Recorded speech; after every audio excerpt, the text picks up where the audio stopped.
All right, Shalom, Israel, Shalom, peace and blessings, Godspeed to the 12 tribes scattered abroad. Brother Yatazah, Sure, what? coming back to you guys with another powerful lesson in the spirit. Happy Sabbath to everybody. I'm going to let a couple people get into the chat before we get started. So this lesson, as you can see by the title, we're going to go into the first century churches, particularly the Pharisees, how they were established, the origin, how they came into power, and the influence that they still have to this day. And you see them all throughout the biblical narrative, especially in the New Testament, where Pharisees was mentioned a lot in Scripture. So we're going to talk about it. Need some history, some cultural background. Salute to the gods in the chat. Shar, what up, Op? Leah, what's good, sis? How you? Yosef Ben Israel, what up, Op? Kashad, what up, Aki? Shalom a lot. Tahar, Shabbat Shalom. Peace and blessings, Godspeed. Ramayak, Brother Donald, what's good, King? You gotta get you a Hebrew name, King. That's my bad. Figure that out. Tahar in the building. Big bro Ramayak in the building. We got Maddie in the building. Hold on. Is this Maddie? What is it? I can't see the screen. That's lucky. You see the screen? Okay, no. Oh yeah, that's yeah. Sister Justice in the building. We got Big Bro Barack in the building. Hold on, man. The Malachium in the building. Shabbat Shalom, man. Salute to the big bro out there in the bay holding it down, man. Most High willing, man. Brothers are gonna be out there. I'm probably not gonna go though. I don't know. I don't think I'm gonna be able to go. But Roger and the brothers will be out there. Most High permit next week to the Malachium, man. They'll see y'all next week. If y'all permits.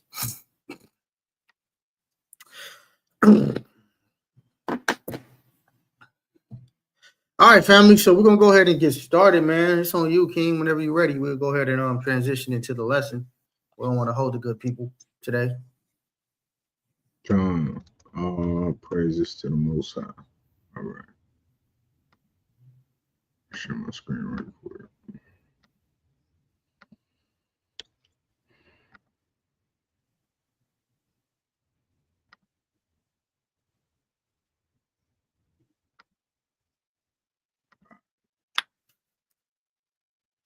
Here we go.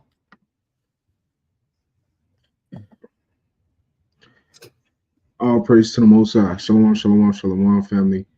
It's your brother Shire Walk.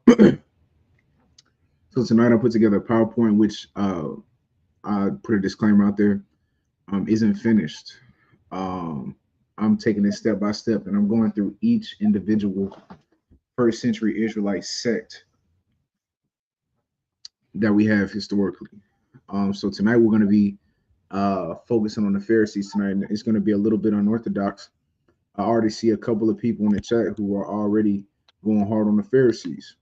I'm going to shed some positive light on the Pharisees. And the reason that people talk so sly about the Pharisees is because you don't know the history of the Pharisees. Once we go through what we're going to go through today, and this is not even comprehensive, I just put something very compact together for you in regard to the history of the Pharisees, right? It's going to shed some very bright light on the Pharisees and give some understanding on the dogmatic understanding of the Pharisees that we have today. I said again, the dogmatic understanding of the Pharisees, which actually stems from Christianity, which is the white supremacist cult, right?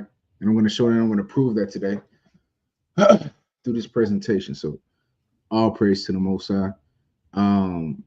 All praise to the Most High. So first century Israelite sects, right, by Shire Walk Ben Yashala. Here we go. First slide. What is a sect?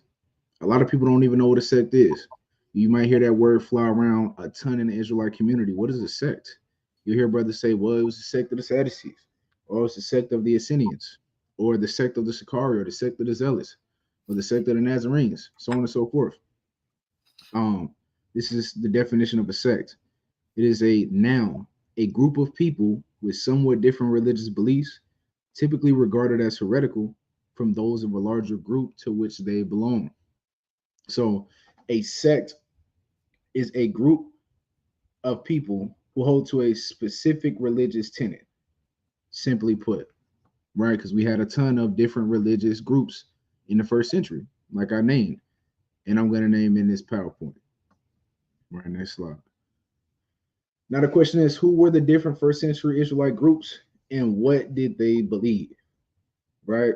So that is going to be the purpose of this PowerPoint that I'm building and going to bring before you today, is to highlight some of our history.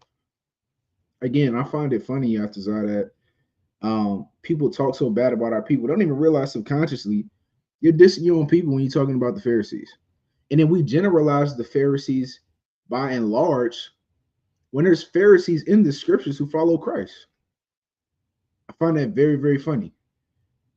And then when we look today about the inception, where they came from, what they stem from, and what we read on the regular, and what we praise about our history, it's going to make you think about how you look at the Pharisees today.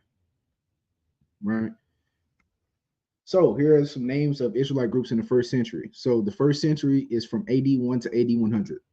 So you got your Pharisees, you got your Sadducees, you got the Zealots, you got the Scribes, you got the Essenes, you got the Sicarii. Not the count. There's actually an ancient Israelite group known as the Sicarii. And they are spoken about by Josephus, right? So these are some of the names of your ancient Israelite groups in the first century. And these are the things that you read about in the Bible. And ultimately, you want to understand who these people are because it puts you in the setting of the New Testament. A lot of times we read the New Testament and we try to read it from a 21st century mindset. It doesn't work that way. I say it all the time, Yatazar. You gotta read the scriptures within its cultural context. There's so many cultural nuances in the Bible that you are unaware of because you're disconnected from your culture. Yeah, we're coming back to it a little bit, but it's still a lot of things that I see in the Israelite community that we are ignorant of when it comes to the culture. There's different, what's the saying? What's understood doesn't have to be explained. There's many of those things within the scriptures that you don't really catch on to because you don't know who you're reading about, where they come from, and what they are about. Right? So that's one of my reasons for going into this, is to kind of shed light on the culture and the conversations that these different Israelites was having, like the conversation between Christ and Nicodemus. A lot of people just read it at face value, like, oh, this is a conversation between Christ and no, it's a little bit deeper than that. They're having conversations about things that's going on in their everyday life. Their everyday life was different from our everyday life today. Right, moving on. So these are some of the names of the first century Israelite groups. Now, here we go, the Pharisees, right? What is the meaning of the word Pharisee? The word Pharisee actually has a meaning, right? So the word in the Greek, the Hebrew Slack is perusim, and is the most widely accepted etymology is that which traces the name back to the Hebrew word perusim, H7300, which means to separate, or the separated ones, or a separatist. A Pharisee, according to this explanation, is a separatist or a separated person. Now, can you give me Deuteronomy 7:6? Yeah.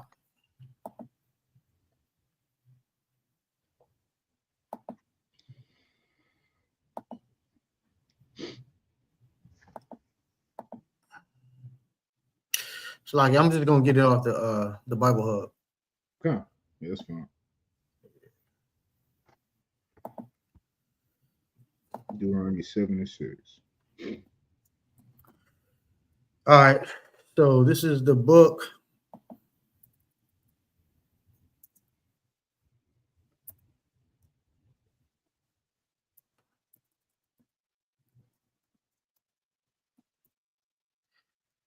Book of Deuteronomy, chapter 7, verse 6, from the top. For thou art a holy people unto the Lord thy God. The Lord thy God has chosen thee to be a special people unto himself above all that are upon the face of the earth. See, so the Lord has a chosen holy people. That word holy goes into being separate, set apart. separated. So that is where that name Pharisee stems from them holding a very, very severe religious piety for the Torah.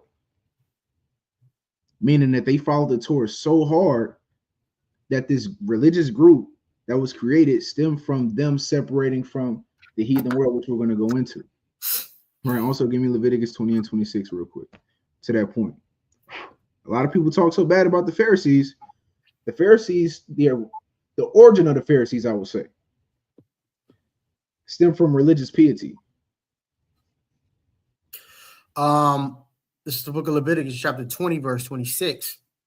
And ye shall be holy unto me, for I am the Lord and am holy, and have severed you from other people. That Have ye what? should severed you from other people. Can you give me that definition of severed out? Severed. To be severed. Let's look it up.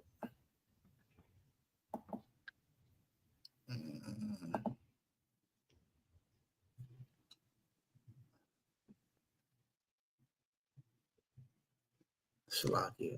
What's up with mine?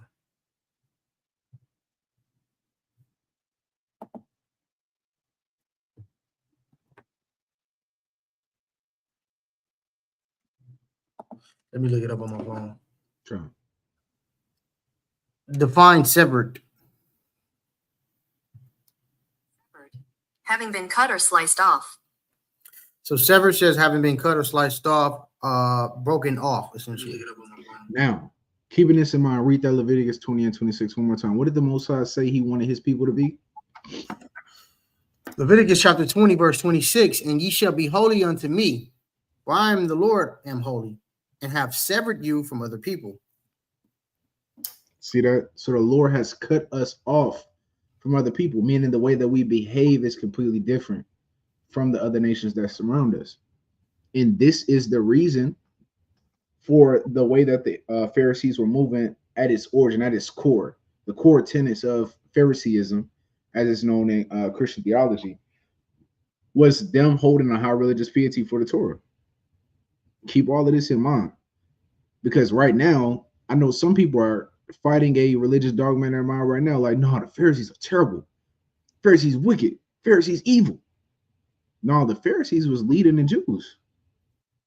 The Pharisees were responsible for teaching the Jews how to live every single day, and our Messiah told us to listen to them. He instructed us to listen to them.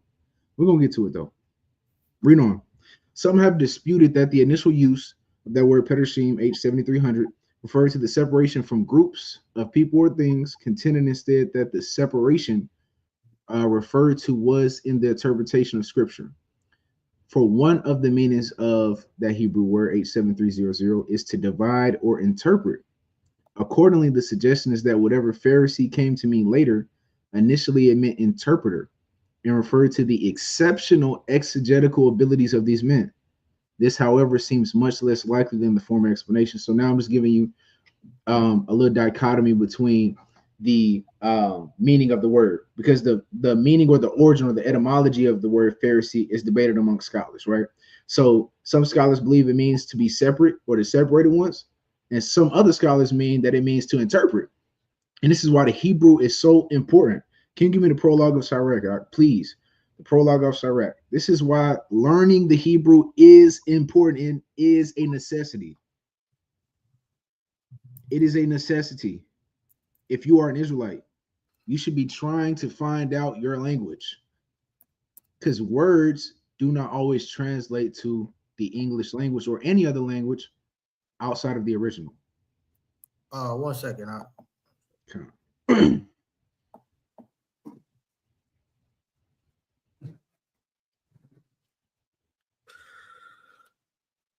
All right, so this is the prologue to Ecclesiasticus in your apocrypha. You want the right side or the Left side, where it says things labor to interpret or translated into another tongue, Salakia. Yeah, so that would be the right side. Mm-hmm. Let me see. All right, so this is the prologue to Sirach, Ecclesiasticus. I'm gonna start from the second to last paragraph. Mm. Let me see how. Yeah. Wherefore, let me entreat you to read it with favor and attention, and to pardon us wherein we may seem to come short of some words which we have labored to interpret. Mm-hmm. For the same things uttered in Hebrew and translated into another tongue have not the same force in them.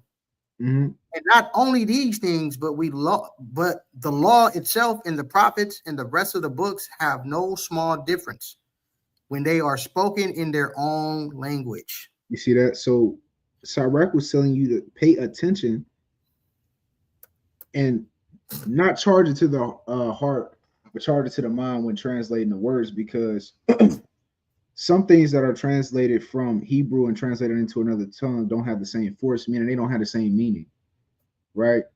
So the word Pharisee itself is even deep and has multiple meanings, meaning the separated ones, also the interpreter, right? Because of their exceptional ability to break down the scriptures line upon line, right? Now, can you give me Matthew 23 and verse 1? Not two. You said 23 from the top? Yeah, Matthew 23, verse 1 through 2, right? Just going into the exceptional exegetical ability of the Pharisees, right? Because Christ commended them on this. It's the book of Matthew, chapter 23 from the top. It says, Then spake Yahushua to the multitude and to his disciples, saying, The scribes and the Pharisees sit in Moses' seat. Hold on, Robert Jones. Listen to this. Hold on. Robert Jones. Listen to what Christ said about the Pharisees. Listen to this. Read it from the top again. Matthew 23 and 1. From the top. Then spake Jesus to the multitude and his disciples, saying, The scribes and the Pharisees sit in Moses' seat. All therefore whatsoever they bid you, observe. That observe and do. Hold on. All that they bid you do what? All therefore whatsoever they bid you, observe. And they what? Observe and do. Observe and do. Is that red letter? Red letter. Okay, I thought so. I thought so. So Christ is telling you to listen to the Pharisees because they understand how to teach the law. They are the masters of the law, the lawyers, right? I'm going to prove that again by Christ's own words. Now read Luke 11 and 46, but I want it in the NLT. Luke 11 and 46 in the NLT.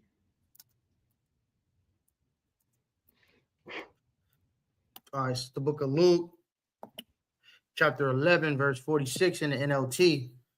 It says, Yes, said Yahushua, what sorrow also awaits you, experts in religious law. Experts in what?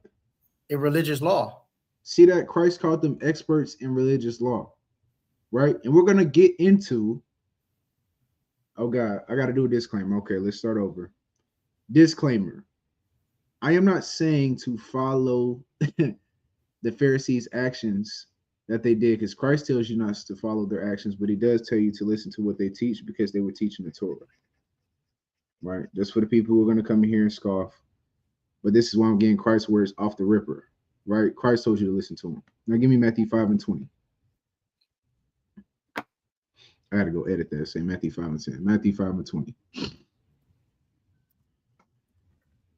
It's the book of Matthew, chapter 5, verse 20. For I say unto you that except your righteousness shall exceed the righteousness of the scribes and Pharisees. Except your righteousness shall exceed the righteousness of who? Of a scribe or Pharisee. Read on. Ye shall in no case enter into the kingdom of heaven. That's playing upon tables. Christ said, if your righteousness does not exceed the righteousness of a scribe or a Pharisee, you will not get into the kingdom of heaven. Why? Why did he say that? Why is Christ commanding the Pharisees in that fashion? Because of their level of religious piety. Hold on, brother Robert. You got just listen up, brother. Before you jump the gun and you get to, yelling out things, just let the brother cook. All right, let the brother cook. I don't know when you got in the chat. He already let you know from the jump that he's not talking about all the Pharisees. Okay, we know there was a large, overwhelming majority of Pharisees that was wicked, but there was a lot that wasn't. And there was a lot that believed in the teachings of Christ, and he's going to bring that out. So before you jump the gun, brother, just kind of listen, open your ears, let them bring out the history, let them bring out how they got to the point of Christ, you know what I mean, and how they start kind of changing the narrative. You see, right now he's giving you the origin and the tenets of how they started, right? The tenets of how they started was rooted in righteousness, and this is what he's letting you know. They're masters in the laws of God. He's gonna show you the transition and the kind of when they went off and things in that nature, but let them cook first, man, before you jump the gun and say crazy things like that. This is what he was talking about. You don't even understand the biblical narrative. You know what I mean? It's and this dogma, that dogmatic demon grabbing the brain. Like this is what I'm saying. As an Israelite, you have to understand your history. And a lot of us don't know your history. They don't know where the Pharisees came from. They don't know where they stem from. We're about to go into it here in the next slide. We're going to show you where they come from. And I guarantee 97% of Israelites read the scripture we're about to read with power and might, and it actually builds their faith. And I'm going to show you where the Pharisees actually come from, right? So now, from the meeting, we're going to go into the origin of the Pharisees. So the roots of the Pharisees can be traced to the Hasidim of the 2nd century, those pious men of Israel whose loyalty to their covenant relationship with Yahweh or Yahweh impelled them to resist the increasing pressure toward Hellenization. When was Hellenization taking place? Oh, yeah, you gotta go over that part, man. Yeah. Don't worry. Slow roast that. Slow it down. Yeah, this is what I'm saying. This is why I'm putting respect on the Pharisees' name, right? Of course, there was a vast majority of wicked Pharisees, but there was also an overwhelming majority of righteous Pharisees. Did you know that people were afraid of speaking against the Pharisees because of their power in the community? Because over 6,000, almost everybody in the eyes of the Romans were a Pharisee. So the Pharisees had power. Yeah, they did. The Pharisees had power. They had the people, man. They had the common people. And I'm going to show you why. I'm going to show you. So me and my brother on the same frequency already. The Pharisees had the people. I like to compare the Pharisees on a micro level. And I'm saying on a micro level because the Pharisees had the whole nation of the Jews with them. The whole nation. The whole nation. See, people talk about the Pharisees like, oh, everybody hated the Pharisees. Oh, blah, blah. No, the Pharisees had the people. Yeah. The Pharisees were the creator of the synagogue. They misunderstand the difference between Pharisees and Sadducees. The Sadducees was the aristocrats. Yes. The Sadducees were the stuck up ones. Yeah, they were stuck up and high and the Pharisees had the people, man. They was outside.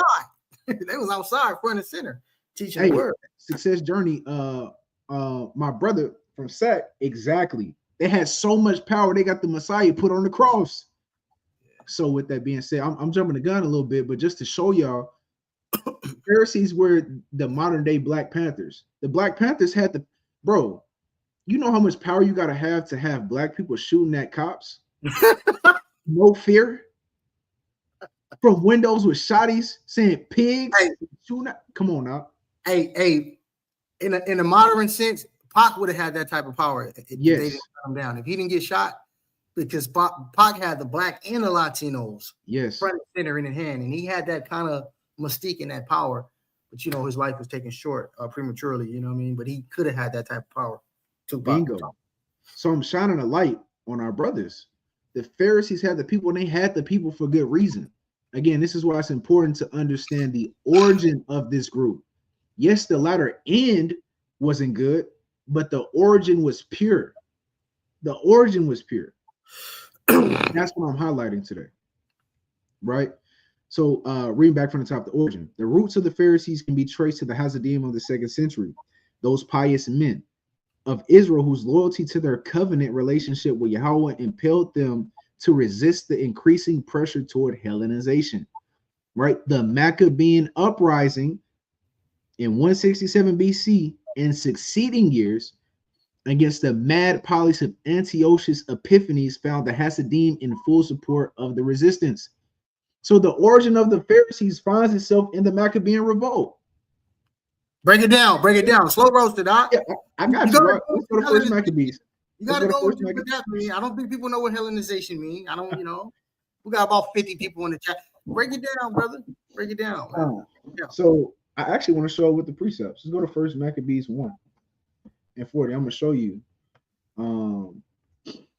what Hellenization looked like out the scriptures.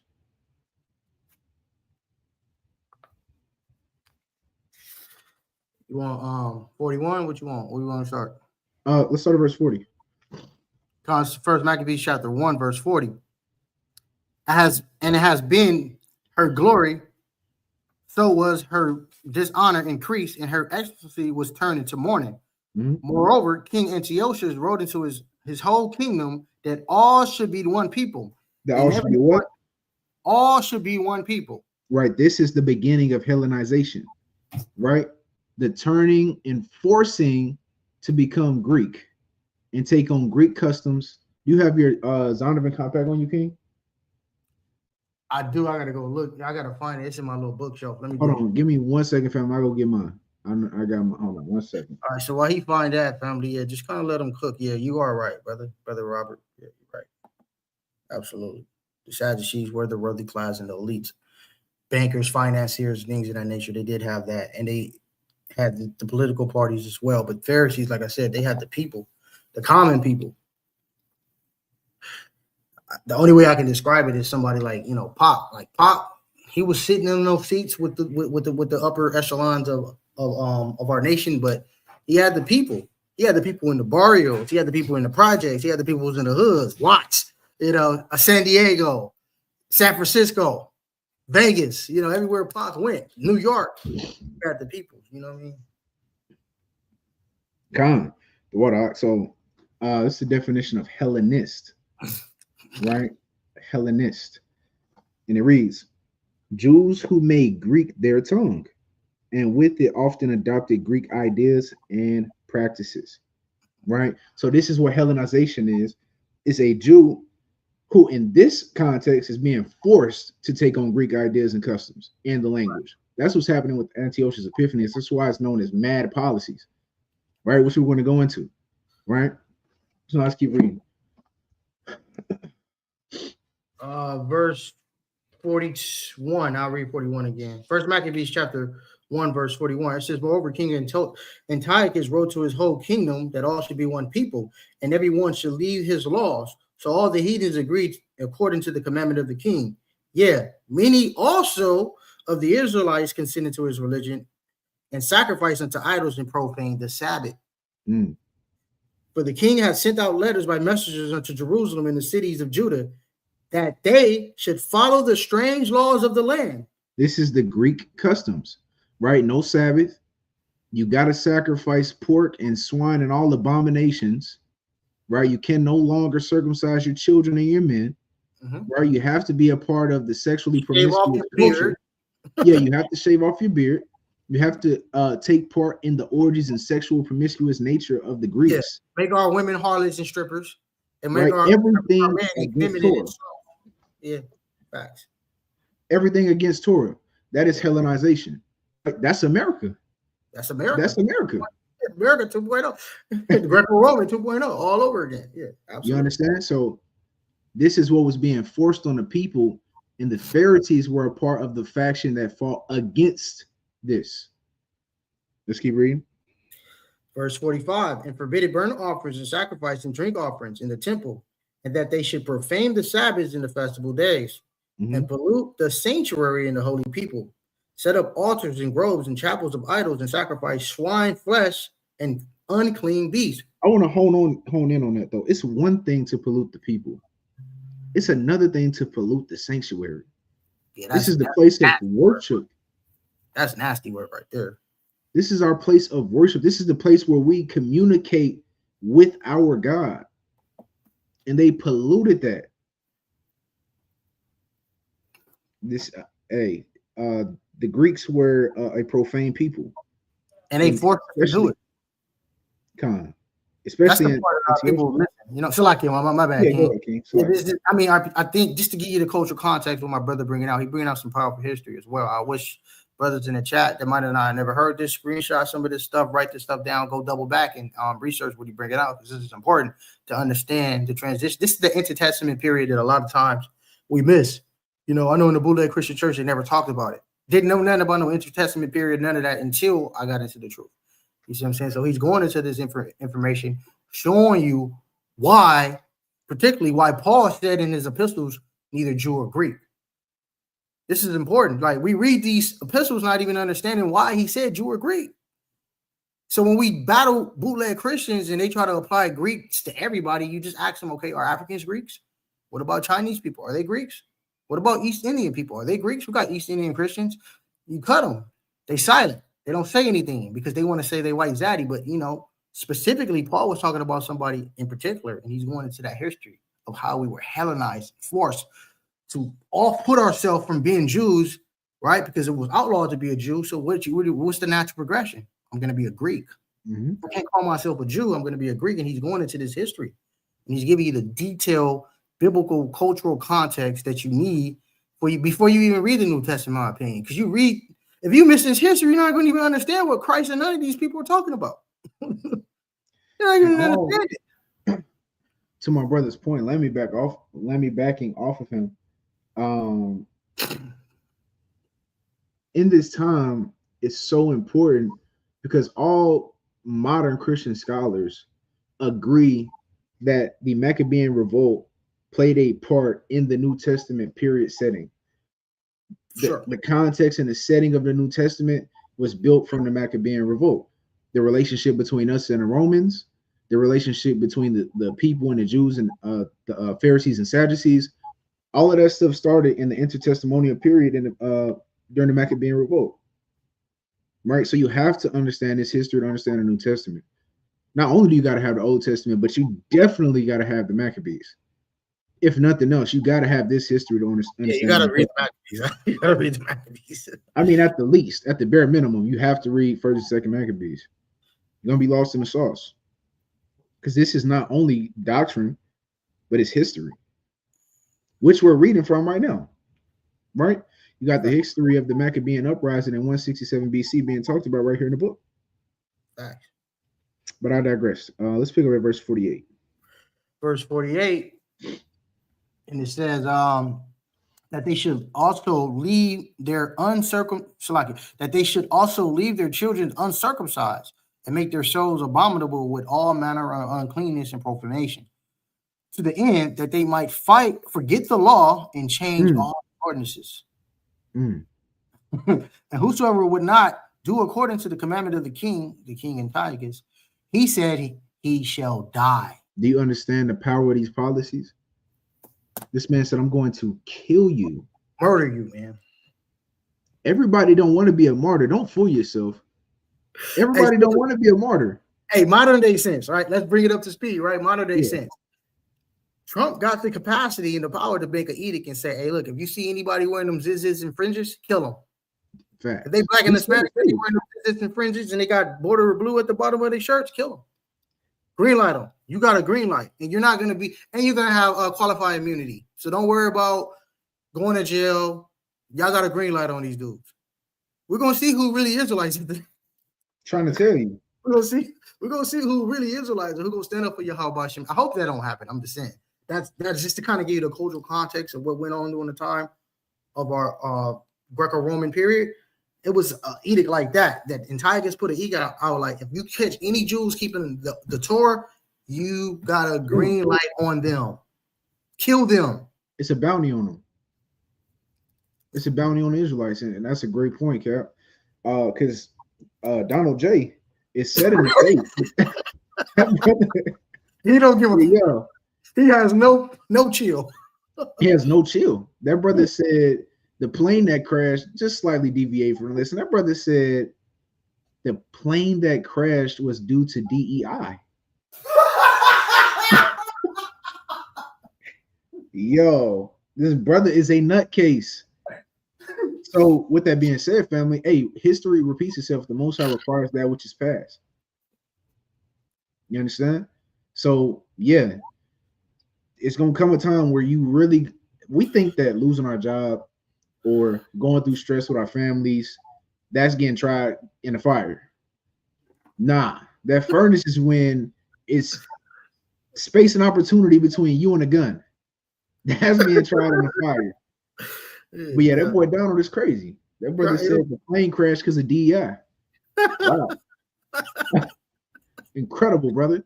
I mean, I've never heard anything like that. But you know, this is these Greco-Romans, man. This is how they think.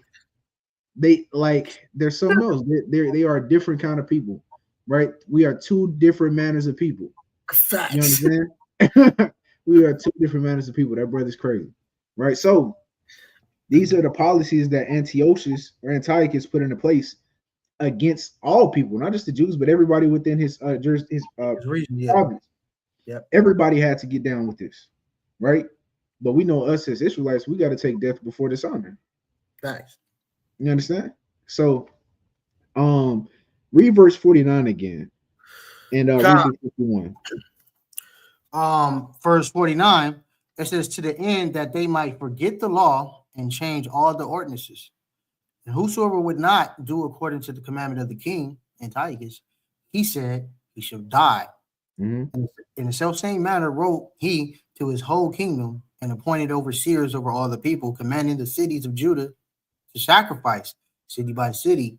Then many of the people were gathered unto him, to wit, every one that forsook the law, and so they committed evils in the land, and drove the Israelites into secret places, even wheresoever they could flee for succor. Right, wherever they could flee for safety. The persecution got so bad that brothers had to flee into the mountains and live off herbs for a couple of days. You understand? This is what real persecution looks like. That's real Hellenization right there, Rob. But hold on. It's a point I want to make with that. The people who took death over dishonor were the Pharisees. Yeah. That's the point. You gotta read that again in your PowerPoint. Read the last little sentences in your PowerPoint. It says the Maccabean uprising, 167 BC and succeeding years against the let me read it from the top. Origin. The roots of the Pharisees can be traced to the Hasidim of the 2nd century. Those pious men of Israel whose loyalty to their covenant relationship with Yahweh impelled them to resist the increasing pressure toward Hellenization. So the Pharisees didn't fold. They were one of the groups that did not fold and came out of it and still stood on business. That's my point in bringing this out. Their roots come from this movement, right? Now let's get First Maccabees chapter 2, and let's start at verse 44. First Maccabees chapter 2, verse 44. So they joined their forces and smote sinful men in their anger and wicked men in their wrath, but the rest fled to the heathens for succor. Then Mattathias and his friends went round about and pulled down the altars. Actually, let's start at verse for context. Let's start at verse 41. 41. Maccabees chapter 2 and verse 41. Verse 41.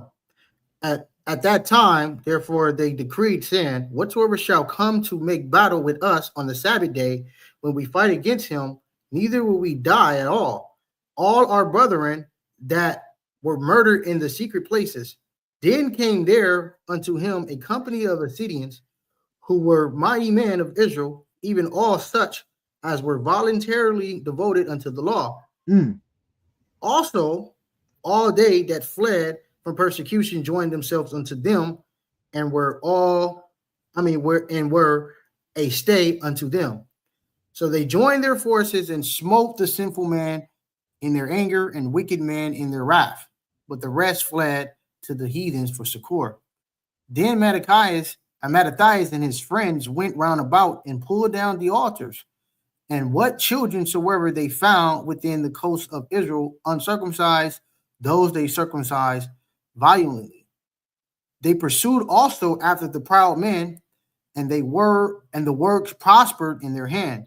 So they recovered the law out of the hand of the Gentiles and out of the hands of the king, neither suffered they the sinners to triumph.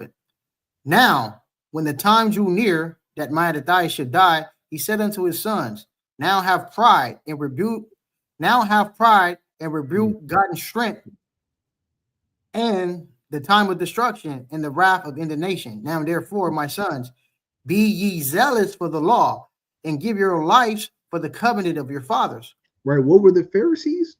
Right. They were the pious men whose loyalty to their covenant relationship impelled them to resist increasing pressures of Hellenization. Salaki. These are those men, the Pharisees. This is them.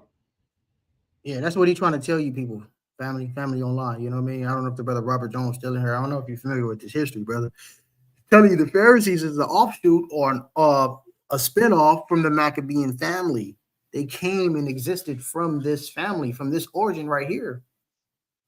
They were heavily against Hellenization. They were heavily against persecution. They were fully persuaded and influenced in the laws of God. They taught the people the laws of God. You got to understand, after 300 years of Greco-Roman brainwashing, you got to understand how powerful these men were to keep them into the Torah, because it was very easy to disregard the Torah. It was beneficial to disregard the Torah. If you read the beginning of the Maccabees, it was like, man, it's too hard for us to live without the heathens. Let's get that. We got to go get this money from the heathens. Yeah. Let's go to First Maccabees 1 and let's start at verse 9. Verse 10, actually, to get to the point. Right to my brother's point. These brothers took the hard route during a time of utter destruction and persecution. They took the hard route. We'll rather die for the laws of our fathers. This is the Pharisees, right? And there came out of them wicked root Antiochus, surnamed Epiphanes, son of Antiochus the king, who has been an hostage at Rome and reigned in 130 years and 7 years of the kingdom of the Greeks. In those days went out their wicked, in those days went out of Israel wicked men who persuaded many, saying, let us go and make a covenant with the heathens that are round about us. For since we departed from them, we have had much sorrow. See that? So you had Israelites trying to join into the heathen, while the separated ones, the Perushim, the Pharisees, they said, nah, we ain't doing that. We're gonna be zealous for the law of our fathers. While other Israelites was like, hey, we in America. I'm trying to get to this bread. I got triple OT on Saturday. What are you talking about? Yeah, I'm about to get this overtime on Saturday, bro.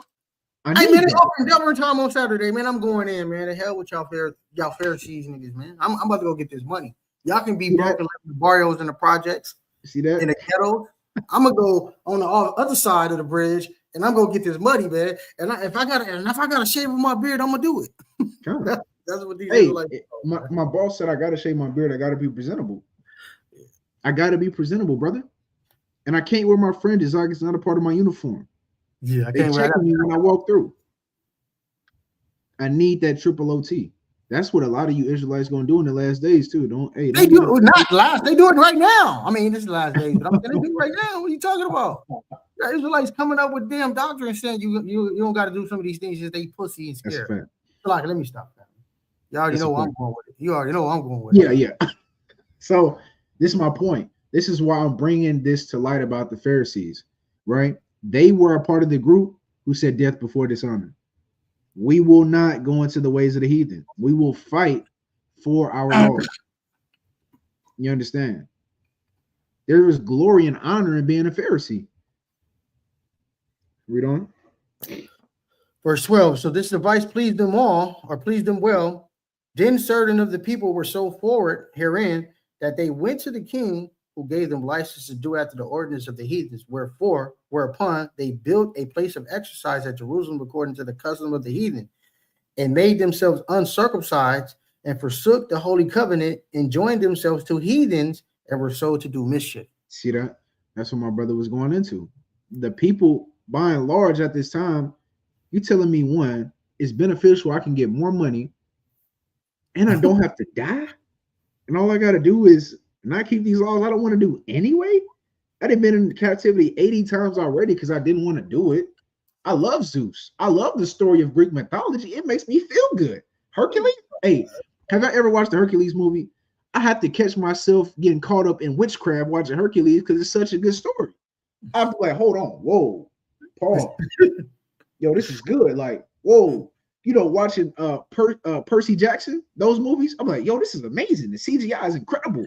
The story is amazing. Right. Bro, this is heathen mythology.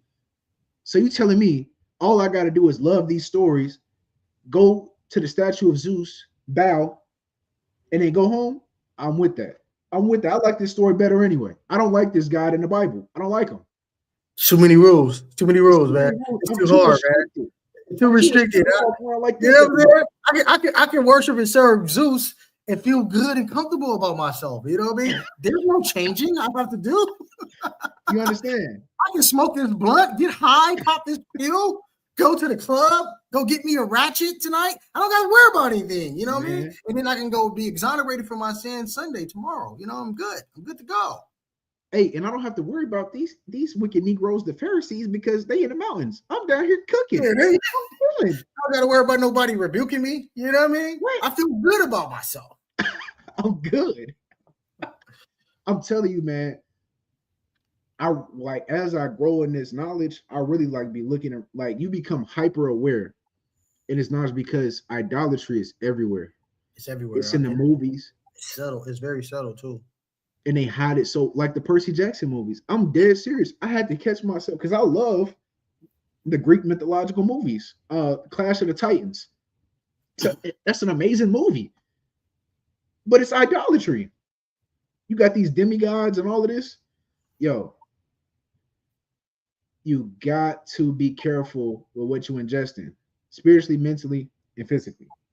Right? So with that being said, you had wicked men and women and children who went after the ways of the heathen, but you had these Pharisees who chose not to, who chose to hold dear to the laws of their fathers, right? So again, I'm shedding light on the purity of the origin of the Pharisees, right? Because a lot of people don't know this stuff, right? Now, next slide, right? Now that we have that understanding on the origin of the Pharisees, right? So now, how did the Pharisees gain popularity amongst the Jews? We already hinted at it a little bit, right? How did they get so popular? Why do you see Pharisees showing up so much in the New Testament, right? How did they get there? What led up to this, right? Why was Phariseeism so widely accepted? Because again, you have brothers coming in already at the beginning of this video saying, oh, the Pharisees was evil. They led the people into a ditch. If they was leading the people into a ditch, why Christ say listen to them? Why? Why would so Christ led you to a ditch? That's what you're saying. Because he told you to listen to the brothers. They sit in Moses' seat. I digress. The Pharisees were primarily not a political party. Not saying that they weren't, because they did hold political power at this time. Oh, they had the people, yeah. Right? The Pharisees were primarily not a political party, but a society of scholars and pietists. You understand? Break down the word pietist, man, or piety. Go into that. Yeah, break that down. Yep. Don't expect Israel just to. We don't hear these words on a regular. You know what I'm saying? You know what I'm saying? Break this down, man. God, so this is the. I'm gonna share this tab real quick, and I'm gonna come back to my PowerPoint. Right. So this is the definition of piety, right? It says the quality. Actually, I want to get the etymology of piety. We'll go to etymology real quick. Good. Bring it up. What the heck? Okay, hold on. Y'all bear with me 1 second, family. There we go. Here we go. All right. Boom. Piety. Right? Blow it up a little bit. Blow so they can see it better. There you go. Yeah. Piety is a noun. Mid-14th century. Mercy, tenderness, pity. This is where we want right here from Old French piété. Piety, faith, pity, compassion. Dutiful conduct, sense of duty, religiousness, piety, loyalty, right? Remember that slide before that they had this severe loyalty to their God? That's piety, right? Patriotism, right? You see how these brothers go hard for Donald J. Trump? Have y'all seen the real MAGA people? Hell yeah. They go hard and they will crash out over Donald Trump. Yeah. This is how the Pharisees were for Yahweh. You understand? Faithfulness to natural ties, right? So these were faithful men, right? So these were scholars, right? We already read that they had a superior exegetical ability over all Israel. That's why people came to the Pharisees for understanding. Yeah, you go ahead. So you got to remember when the brother brought out the definitions of Pharisees, right? It were two different ones, and the scholars would debate which one we should use. One was talking about being a separatist, being set apart from the rest of the world. And then another one was talking about the interpreters. These are the ones that can interpret and break down the scriptures and provide the sense, right? And they fit both sides. If you want to keep it a what, if you want to keep it up, they fit both sides because they kind of live internally in their own little world and they know the scriptures very well, i.e. Paul, i.e. Gamaliel, i.e. Nicodemus, i.e. Joseph Arimathea. It's so I don't want to jump the gun. I know the brothers are going to cover that, but these men were very knowledgeable, and they taught the people the word of God, and provided the sense. Precisely. Right. So not only were they scholars, they were pietists, right? And the reason that I wanted to hone in on that word piety, right, is let me pull up this other definition real quick. It's because of the rap that the Pharisees get, right?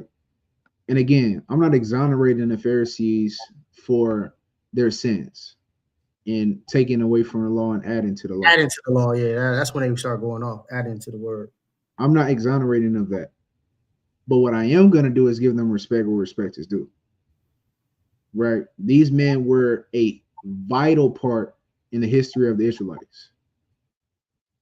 So this is the other definition of piety, rather. The quality of being religious or reverent, devoutness, devotion, religiousness, veneration, saintliness, godliness. These were holy men. The Pharisees were holy men. You understand? So I'm going to put respect on this group of Israelites because if I was in the first century, I would have been going to the synagogue to listen. I would have been front row in the synagogue listening to the men break down the scriptures. I probably would have went through the school of the Pharisees. You understand? So it was an honor to be a Pharisee and to go through the teaching and bring it up in the school of the Pharisee. You understand? Not saying that I would act like a Pharisee and not do what I'm teaching, but to learn from these men would be an honor. These are the equivalent to your top scholars in our community. The brothers who you go to and watch their videos to break down the scriptures and get understanding from, that's your Pharisee. That's why you don't see a lot of brothers in our community really disrespect the Pharisees like that. We acknowledge that there were things that they needed to get right and that they were doing wrong, but that's everybody in this chat. All of us going off, you know what I'm saying? All of us going off in some shape, form, or fashion, but none of us can compare to the scriptural understanding of a Pharisee. Yeah, the scholastic understanding that they had of the scriptures was next level. They were the best. That's why Christ said, "Listen to them." Bro, Christ called them doctors of the law. Yeah, he was experts. When Yahweh Shai was left in the temple, he was talking to the Pharisees. Bingo. He was 12. He ended up kicking. We're gonna get to it though. Even in his ministry, where was he at every Saturday? What was his custom? In the synagogue. In the synagogue. Who was there at the synagogue? The Pharisees. They had the synagogues on lock. Bro, they created. We haven't gotten there yet. I'm gonna show you this in this. It's in this slide, right? Let me read. Let me not jump the gun. Nah, this is a good point though. I like that Sister Angel. She's going into that. She's like, it's a very informative lesson. In the churches, they always taught us that the Pharisees were the enemy of God. Like some of them were, and we're going to get into that. A lot of them were, you know what I mean? But there were a lot of them that weren't. There was a lot of them that were solid. That's a fact. Yeah, like I said, Nicodemus was one of them. He gonna Tyrus. Joseph of Arimathea, the one that actually begged Pilate to be able to get the body off the cross. He came from a pharisaical kind of upbringing. You know what I'm saying? So it's very, very Paul wrote half of the New Testament. Bingo. Paul's a Pharisee. Paul's a Pharisee. You know what I mean? So we I don't want to jump the gun. I know the brother can go into that and he's bringing it out beautifully, but yeah, it's like we gotta get more nuance. We gotta stop being so simple. And I love that the Sister Angel brought that out because we're so simple in the Christian church and in the Hebrew Hebrewism. You know what I'm saying? We gotta stop being simple. Let's go into these things. Let's look into it. Let's get more descriptive. Let's chew off the meat and throw away the bone. You know what I mean? Let's chew off what we need to get to when we read some of these things, and then we can provide like more of the sense of the scriptures. So it's very important to go in some of these stuff because the scriptures say if you don't know your history, you don't know nothing. Mm-hmm. Right? History is very important. Job said, I pray that you search out for your forefathers. I pray that you search out your forefathers. So it's essential that we go into this stuff. I All digress. praise. I'm moving the comments. People saying they get a different perspective, and that was my goal. So all praise to the Most High for sending the Holy Spirit to guide me through. But and again, family, this I'm gonna add to even the Pharisee portion. The water, all praises. I'm gonna add even to this because there was some points that I missed. But this is a whole PowerPoint though. All of those religious groups that y'all saw at the beginning, I'm gonna go into each and every one of them. So this is just the beginning on this. But I did want to shine light on the Pharisees. One, they're our brothers. The Pharisees were Israelites. We talk about Pharisees like we talk about Pharisees like they're heathens. We do that within the community to another. Like we talk about Pharisees like they was Edomites. Like that's kind of crazy to me. Like the way we talk about it, I can't understand how we talk about our brothers and down them so much. But I do now going through this because a lot of our people don't understand the origin of the Pharisees or where they come from. We just read the New Testament and see Christ getting onto the Pharisees for things that they're doing, but we don't know where they came from though. And then we neglect the scriptures where Christ told us to listen to him big up in the Pharisees, calling them experts in the law. That just go, hey, forget that. We don't care about that. You know what I'm saying? So this is important, very important, right? So why was Phariseeism so widely accepted? The Pharisees were primarily not a political party, but a society of scholars and pietists, holy men.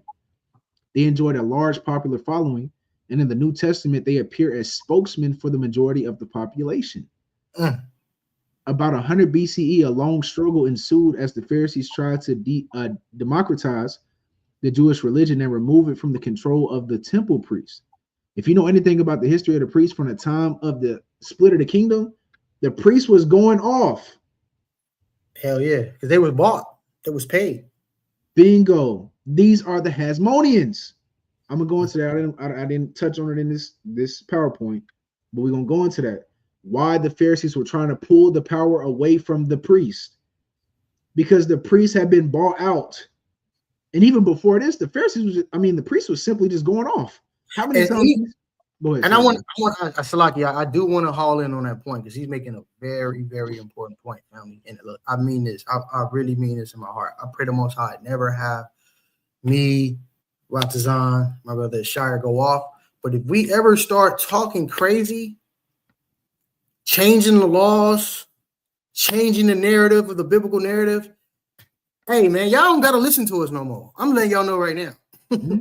Pray for us, pull us to the side. But the brothers is going off because this is what these priests were doing. This is what these priests were doing. They were getting paid off by the Romans, getting shipped off by the Romans on the backhand to mislead the people. You keep them in check, you keep them going off, we preserve our kingdom. You see what I'm saying? So anytime we go, I pray like hell the Most High never let us go off. But if we do, y'all don't have to listen to us. Too often, too much I see, and this is the reason why, you know what I mean? I'm probably not at liberty to really speak to it as much because Rata knows a lot more about the history, but I do know the reason why there was a big split in the One West camp is because of our leadership start going off.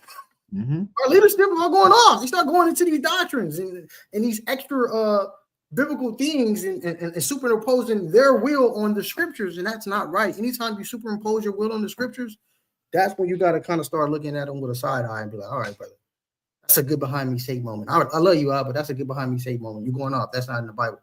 You know, and then it get worse and worse and it progressively get worse. And then you find out when you actually dive into it, oh, damn, this person was bought off. That's why he was doing it. He was purposely misleading me. So you got to be careful with those type of men. And I see men like that in Israel, unfortunately. It makes you question, like, are they paid? Are they paying to mislead the people? And look, you can't know to the natural eye, you won't know because these men are prestigious. They speak well. They're orators. They know the Bible very well, but you can see in their deeds and some of their practices, and then they start changing laws. They start saying like you ain't got to wear fringes no more. Start subtle. Next thing you know, you can put away your wife at every cause. Yahweh said only two causes, death or fornication. But then these men say you can put away your wife. They start and then they start adding little stuff here, and that's when it start getting tricky. You know what I mean? That's when it start getting tricky. You see what I'm saying? That's when it start getting tricky. You got to know, you got to have a spiritual eye and a spiritual lens to be able to see, okay, I like these brothers, I like how they teach it, but they going off. And that was what happened with the priests. That's what happened in the priests in the Second Temple. they start going off. They start getting paid to mislead the people. And the Pharisees was the religious parties that was like, no, we ain't having that. Facts. We ain't doing that. We're standing on these laws. Bingo. That's a great point my brother brought out. And that goes into why the Pharisees were so popular, right? Because the people looked to them as guides, right? That's why Christ was getting onto the Pharisees, calling them blind guides because of the way that they were behaving. They were being hypocrites because they were seen as guides of the people. They were the teachers of the law. The law is the root of our culture. The law is the foundation of our life. Our whole life stems from the base, the root of the law. And they were the masters of it. So they were the guides. They were the people you came to when you had problems in your life, when you were having legal issues, when you're having health issues. I'm going to a Pharisee. Where the Pharisees at? I need to go to the synagogue this weekend. I got to see what's going on. I don't know what's wrong with me. Start seeing it. So you understand. Read on. About 100 BCE, a long struggle ensued as the Pharisees tried to democratize the Jewish religion and remove it from the control of the temple priest. The Pharisees asserted that God could and should be worshipped even away from the temple and outside Jerusalem. To the Pharisees, worship consisted not in bloody sacrifices. Don't we always talk about the Pharisees? All they wanted was sacrifice? Whoa, I'm telling you, fam, I was sitting here doing this research like, hold up now. I need to do some reassessing of what I'm teaching. Let me read that again. The Pharisees asserted that God could and should be worshipped even away from the temple and outside Jerusalem. To the Pharisees, that corroboration stories with Christ. Christ said the same thing to the woman at the well. Mm-hmm. If you worship, you know not what. We know we worship for salvation of the Jews, and you're not going to worship on this holy mountain. It's going to come a time you're not going to be able to worship here or in Jerusalem. So that corroborates the story with the Bible. You know what I mean? And this goes to the point why many Pharisees accepted Christ. Yes, of course, some of them did not accept Christ. Yeah, a lot of people didn't accept Christ. There was hate. They was hating, but a lot of them didn't hate. A lot of them wasn't hating. Yeah, some hating, some wasn't. You know what I'm saying? You understand? And that just come with the game. It was people that wasn't Pharisees that hated Christ. It was regular people that hated Christ, Gentiles that hated Christ. Yeah. You know what I'm saying? We hone in on the Pharisees like they these wicked, evil Negroes. Like many of them weren't. And that's what I'm seeking to prove today. Right? So the Pharisees' worship consisted not in bloody sacrifices, the practice of the temple priests, but in prayer and in the study of God's law. Hence, the Pharisees fostered the synagogue as an institution of religious worship, outside and separate from the temple. The synagogue may thus be considered a Pharisaic institution, since the Pharisees developed it, raised it to high eminence, and gave it a central place in Jewish religious life. And I'm going to show you that with Christ. Let's get Luke chapter 4 and verse 16. Oh, I get it. Thank my brother. I had to step away for a second. Get Luke 4 and 16. It's the book of Luke, chapter 4, and verse 16.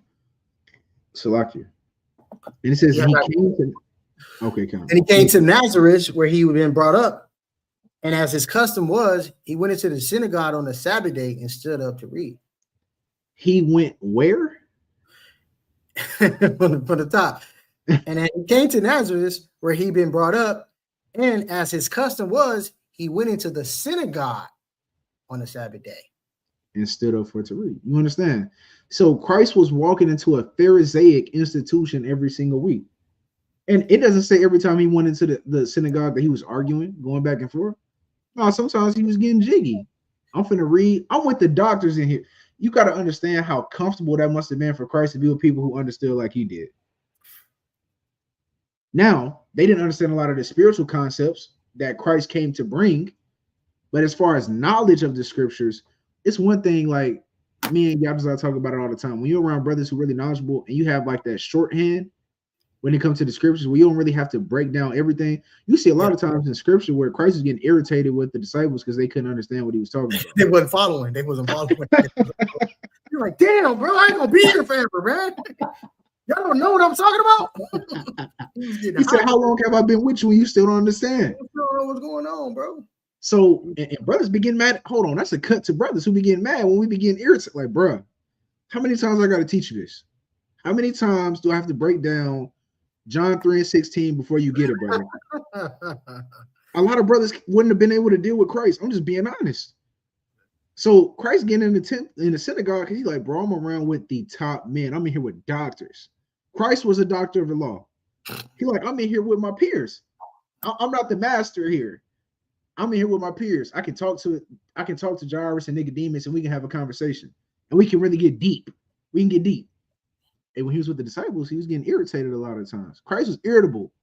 The disciples made Christ irritable, agitated. You understand? But point being, right? Christ was kicking it in the temple. I mean, the synagogue, Salakia. Right now, let's get Mark 6:1. I'll pull it up on the screen now. Christ was getting jiggy in the synagogue. The book of Mark, chapter 6, from the top. Hold on, let me Salakia. Let me get it from Salakia. Hold on 1 second. I ain't tripping.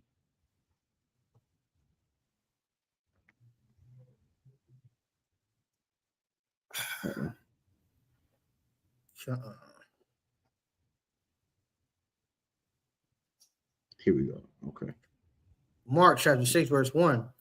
And he went out from thence and came into his own country, and the disciples followed him. And when the Sabbath day was come, he began to teach in the synagogue. Mm-hmm. And many hearing him were astonished, saying, from whence have this man these things? And what wisdom is this which he is given unto him, that even such mighty works are wrought by his hands?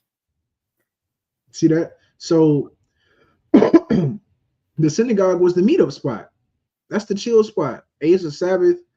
You talk to your family. Y'all looking forward to going to the synagogue on the weekend. The Pharisees were the one that made this imminent, a big part of Jewish life. So of course they're going to be popular by way of this. Everybody's coming to the synagogue.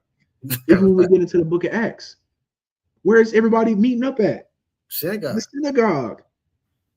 That's the meetup spot. I don't want to equate it to a club because that's not what was going on, but to one of your favorite spots. It's like our church right now. You know what I'm saying? Yeah, it's like church. It's like if y'all was in Bow, we got a synagogue, you know what I mean, that we meet up and we congregate and do the works. And we have our parties, we have our feasts, our festivals. We this our hangout. I mean, we can't be in the world, so we got to figure out a way we can hang out amongst us, and that's what we do. Can you highlight our brother that Matthew 17:17? On the screen, on the comments. Yeah. Okay. See that? Christ said, and Yahweh shall answer and said, "O faithless and perverse generation, how long shall I be with you? How long shall I suffer you? Bring him hither to me." Christ like, bro, I've been here 2-3 years giving you the most purest understanding you can get, and you still not understanding, bro. Right. When you gonna get it? I'm telling you, a lot of people would not. It's a lot of Israelites that claim they would love Christ, and you really wouldn't, because it's a lot of men in your life right now, in your camp, who get irritated with you because you ain't understanding the scriptures, and you get mad at him. And you're like, this brother, this is a terrible brother. That brother hate me. He don't want to teach me the scriptures. That brother not really a guy. He not really a shepherd. You would have said that to Christ. Christ would have been like, hey, yo, brother, we just went over this last night, bro. Did you take notes? Yes or no? Christ was an austere straight shooter. A lot of brothers can't deal with austere men. I digress. Right? So reading on, right at the end of this, the temple was the place to be in ancient Israel. And these were the men who instituted this. That's major in this context. You understand? These were the modern day revolutionaries. The Pharisees at this time were the revolutionaries. They were the ones that stemmed from the Maccabean revolt and fought against Greco-Roman life and Hellenization. You understand? Hey, drop a 7 in the chat if y'all following. Drop a 7 in the chat if y'all following. Win this thing an hour deep. Right. God, hit the likes up. Hit them likes, Pammy. Hit them likes. Hit them likes up. Better get in the algorithm. Drop a 7 if y'all following. I don't want to leave nobody behind. This is no child left behind. All praises, man. Hit that like button for us, family, and share. Please share too. All praise to the Most. I hope, hopefully, there's some gears turning in y'all's head when it comes to the Pharisees, man, and changing your perspective on this group, right? Hey, when you gonna bring out the scripture about Paul being a Pharisee? You gonna bring that out? No, I didn't have that in my PowerPoint. You go ahead and bring it out though. Let's bring that out right now. Philippians 3. Come. Oh yeah, that's my. That's what it is. You want me to read it? Actually, you break it down. Let me bring it out. Let me bring it out, man. Let's start at verse 3. I'm gonna share my screen real quick. Yeah, here we go. We'll start at verse 4. Because the book of Philippians chapter 3 verse 4 says, though I might also have confidence in the flesh, if any other man thinketh that he have whereof he might trust in the flesh, I more. See that Paul flexing. Let's start here. Paul is getting ready to flex hard. If any man think he can trust in who he is as a person, I'm better than him. This is why. I'm telling you that, yo. Let's read on verse 5. Verse 5, circumcised the 8th day of the stock of Israel. Hey, drop a 7 in the chat if you a man and you were circumcised on the 8th day. I'm not dropping a 7. Yeah, I can't do that. You know? But you know, my son, all praises, my son. God, King Hezi was circumcised on the 8th day. All praises. My sons and my nephews, you know what I mean? You know what I mean? Shoyan, you know what I'm saying? God. Little Major, you know, all the kids, you know what I mean? Coming up in this next generation, they circumcised on the 8th day. You know what I'm saying? We know nothing about no circumcision, man. You know, I don't even think my mom can afford a circumcision. You know what I was doing. You see that? So Paul saying, bro, I was actually circumcised on the 8th day. A lot of you Negro, he talking to the Philippians. These are Gentiles. Can't none of them say they were circumcised on the 8th day. A lot of them was probably uncircumcised at the time him sending his letter to him. Right? I can't even say I was circumcised, but I definitely wasn't circumcised on the 8th day. Yeah, I had to happen later. Yeah, you got circumcised later. Hey, but that's beautiful. We got a righteous generation rising up who's actually going to be able to directly identify with the scriptures. That's cool. And don't know sin. You know what I'm saying? We're brainwashing them with the laws of God. All praise. Yeah, as we should. Hey, somebody gonna say, "Hey, these Negroes are a cult," as we should, right? you would rather train them in righteousness than let the world train them in wickedness, because it's only one or two. You got one or two options. Anyways, I digress. Let's keep going, right? Of the stock of Israel. Of the stock of Israel, of the tribe of Benjamin. Hold on. Let's stop right there. Who know what tribe they are? Raise your hand in the chat if you know what tribe you are. When he's saying that, he's talking about having your records. You know what I mean? Not identifying with the curses and how they bring out Genesis. That's what I mean. Who got their records? You have your records that says my family goes all the way back to the man Benjamin. I can prove the lineage, like, because these men can prove their lineage. Like you see Yahweh Shah, he proved his lineage all the way back to Adam. Bingo. Nobody. That's the point. Paul is flexing. That's the point. Read on that. A Hebrew of Hebrews. A Hebrew of what? A Hebrew of Hebrews. Anybody that think they're Israelite, I'm really an Israelite. I'm really like that.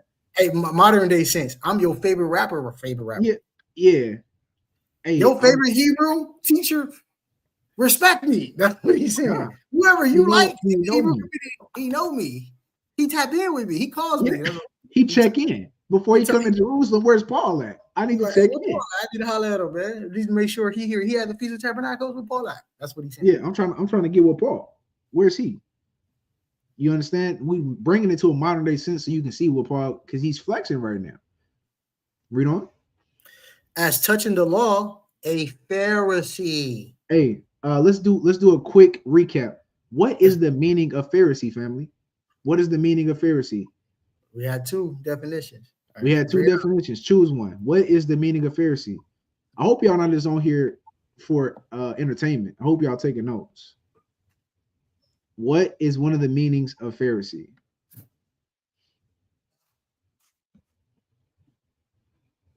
Drop it in the chat.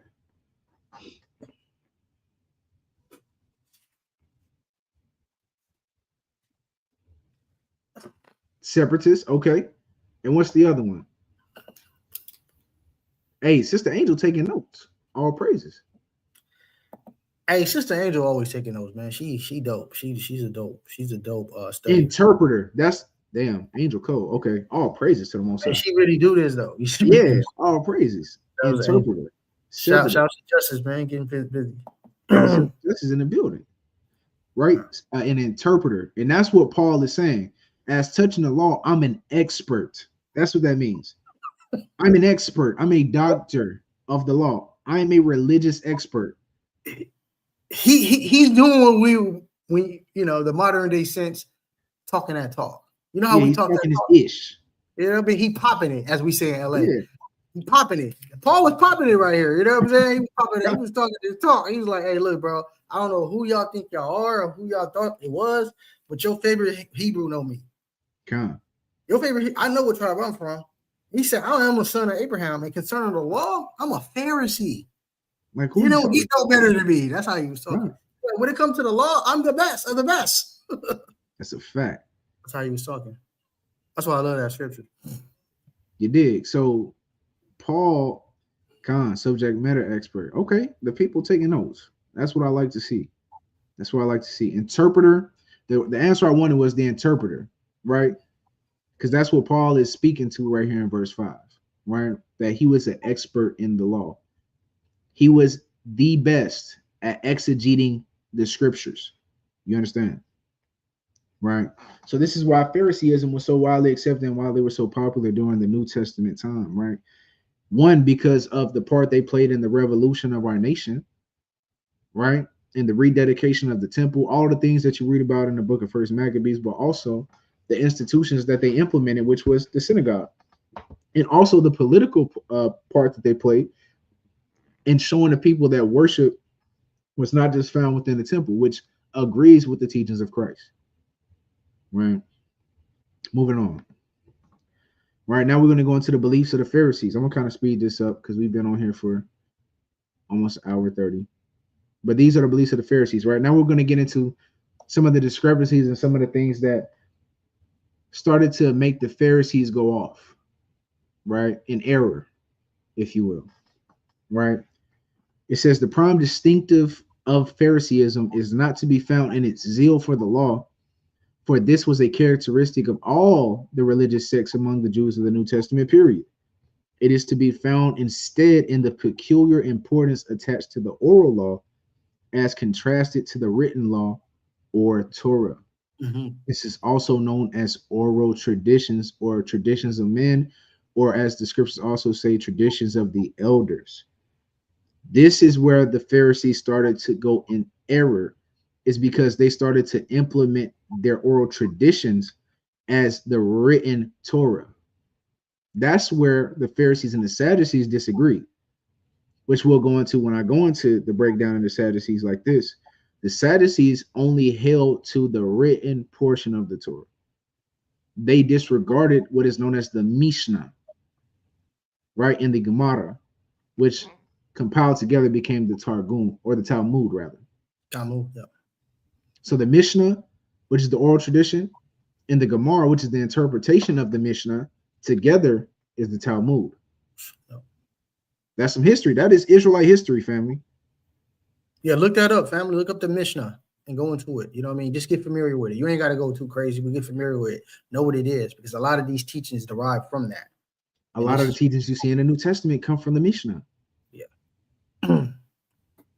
You see, it's a lot of brothers that teach you to stay away from these things, but this is your history. You gotta learn it. This is your history. You gotta do it. Yeah, man. We're not saying that the Mishnah is authoritative. We just saying authoritative. Yeah, just go into it and know part of it. Yeah.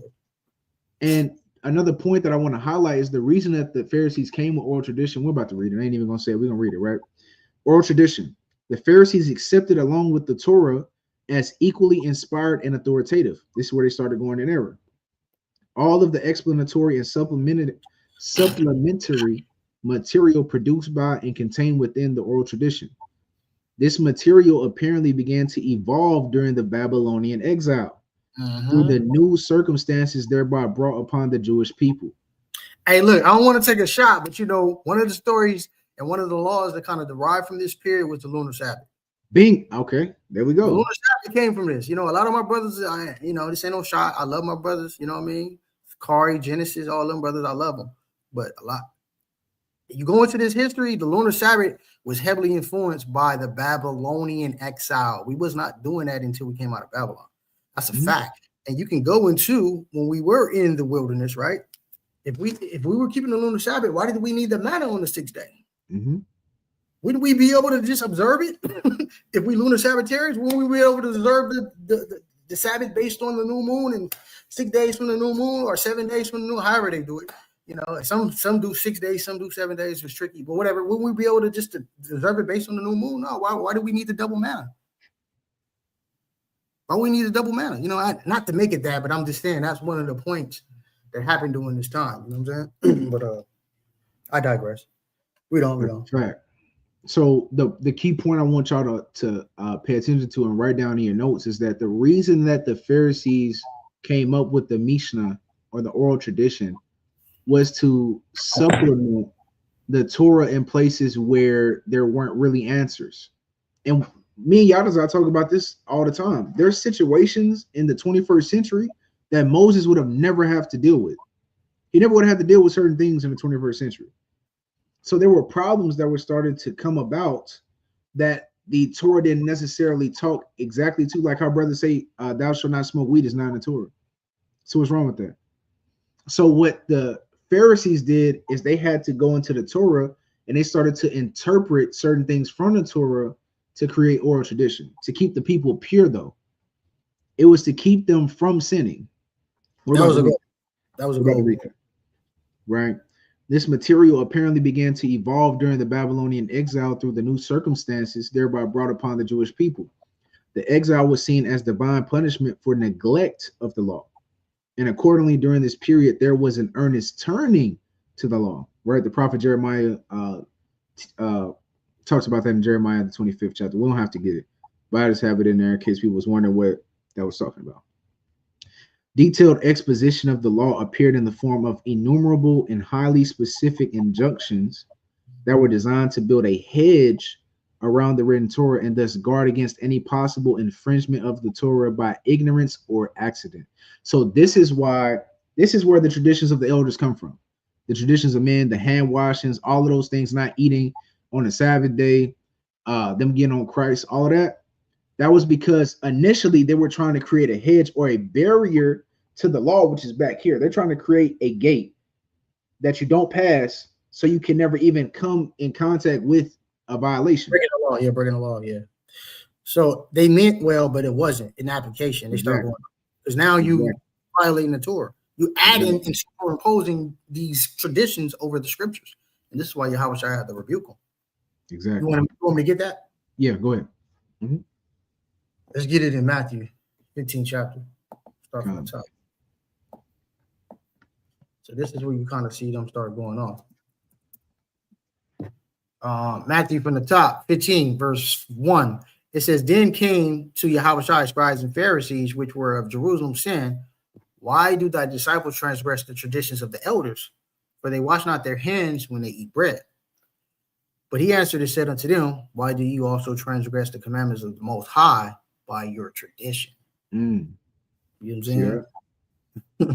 That's a cut. And the way they're transgressing the commandments of the Most High by the tradition is adding to the word. You don't have the authority to add to God's word. Neither do you have the authority to take away.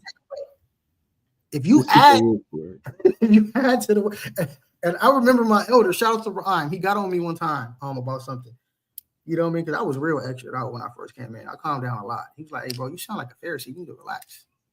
You need to chill. You need to turn it down. You know what I'm saying? He's like, I love the passion and the zeal, but you need to chill out, bro. You sound like a Pharisee. And I was like, you know what? Yeah, you're right. Pulling out, elder. It's like you. You know what I mean? Trying to superimpose my feelings, my opinion into the word. You can't do that. Now now you usurping authority of the Most High, whether you know it or not. You got to keep it in its biblical context. This is why sometimes when we don't have understanding, we pray, we try to come together as men, and if we don't get it, then we go to the elders, and the elders don't know, then we try to pray and fast. And sometimes it takes like 2 or 3 years to get breakdowns. We'll just be having breakdowns all the time. You know what I mean? You know what? We got to put it right here. We're gonna come back to this. I don't know what it's saying right now. I feel like it's saying this, but let's get back to it. You get what I'm saying? So Pharisees was like superimposing their will in the scriptures, and you going off. That's why they start going off. That's a fact. And to my brother's point, this is Deuteronomy chapter 4 and verse 1. It says, now therefore hearken, O Israel, unto the statutes and unto the judgments which I teach you, for to do them, that ye may live and go in and possess the land which the Lord God your fathers giveth you. Ye shall not add unto the word which I command you, neither shall ye diminish aught from it, that ye may keep the commandments of the Lord your God which I command you. You understand? So the Pharisees started to go in error because they started to add to the word of God. They started to superimpose their beliefs, or their interpretations, I should say, rather, of the law, and make them law. And you cannot do that. That is, by doing that, violating the Torah. Right? Yeah. Now, yes, this is the point I wanted to make. Their intention was good behind it. There was good intentions. We don't want our people to sin because we don't want to go back into captivity.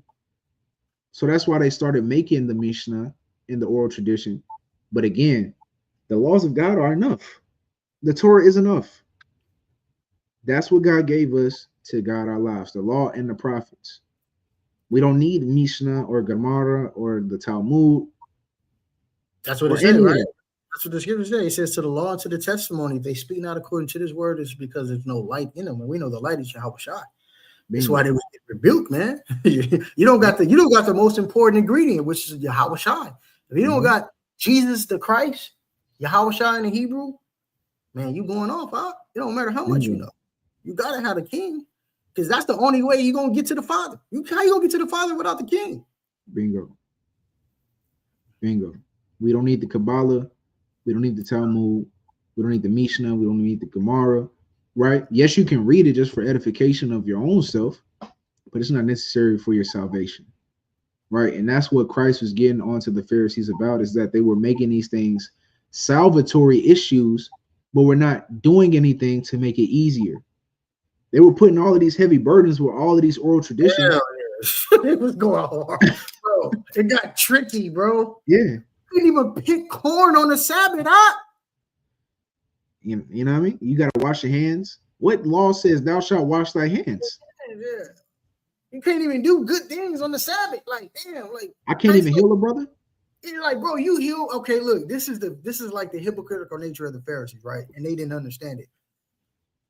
In order to keep the circumcision law, they would circumcise a kid on the Sabbath if they needed to, right? They would circumcise them, all that, binging them up, all that. That's in an aspect of healing. But when Christ is out healing, y'all want to rebuke him and kill him. He's like, hold on, bro. I'm doing the same thing y'all doing.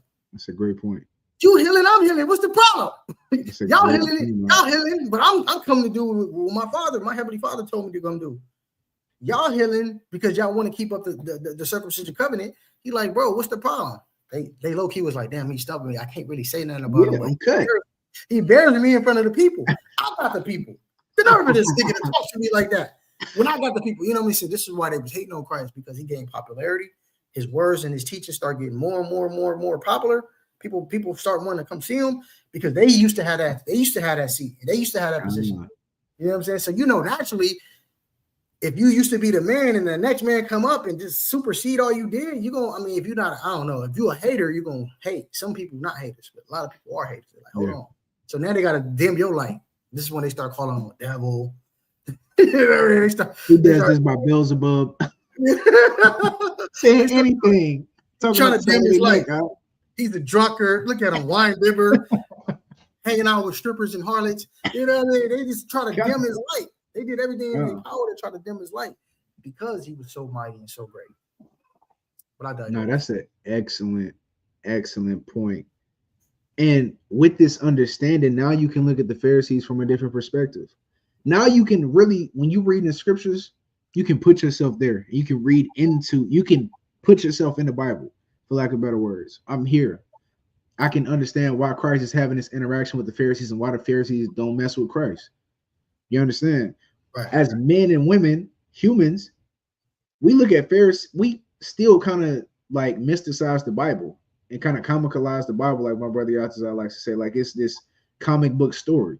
No, this is real life interactions with real life people, with real life feelings. That's a fact.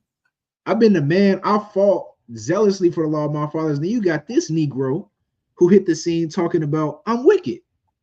Brother, do you not know I got 8,000 men behind me ready to ride out? Yeah, you got to understand that cultural context. You don't understand, I got 50,000 dudes that's willing to move at my command, and this dude talking about I'm wicked. What? Come on, bro. Is he trying to carpet you right now? You know what I'm saying? So yeah, I wish I had to bring him down to that level. Like, hold on, bro. I'm the son of God, bro. I'm the king. Pop that bubble.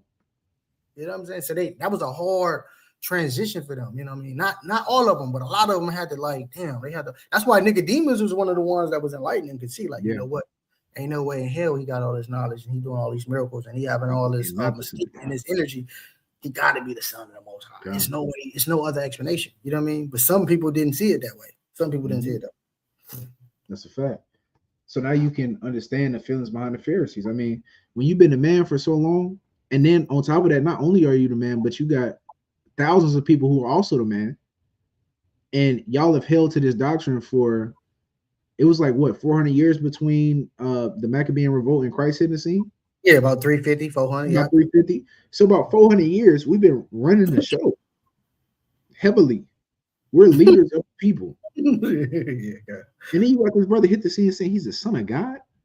Who's this Negro, the carpenter's son? That's what we talking about? And look, and they were familiar because, you know, Pharisees were doctrines in the law. So they were familiar, but they was like, nah, you can't be the son of God. You from Galilee. Facts. They're like, bro, you a Galilean. How you the son of God? You know what I mean? It says in Micah, he got to come from Bethlehem, Judah, not knowing that Christ was from Bethlehem.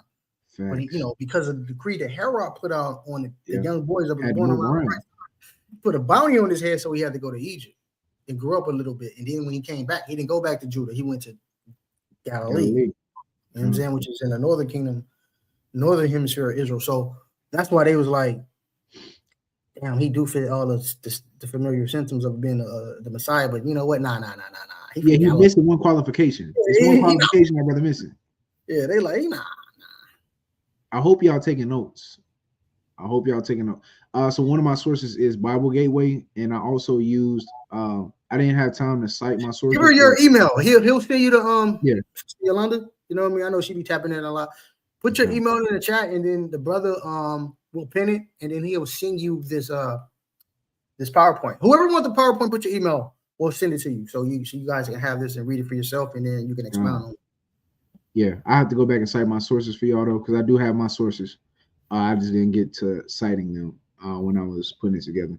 This was kind of spur of the moment kind of thing through the spirit. But I do. A lot of this you can find on Britannica though. The Britannica is Britannica for sure. And Bible Gateway, which Bible Gateway also cites its sources at the very bottom of all of its articles as well. So those are the primary sources that I use. Where Bible Gateway, what did you just say? Encyclopedia Britannica, and my Zondervan Compact Bible Dictionary, as well as the scriptures. So, yeah, but I'll cite my sources for y'all though. This is kind of rushed.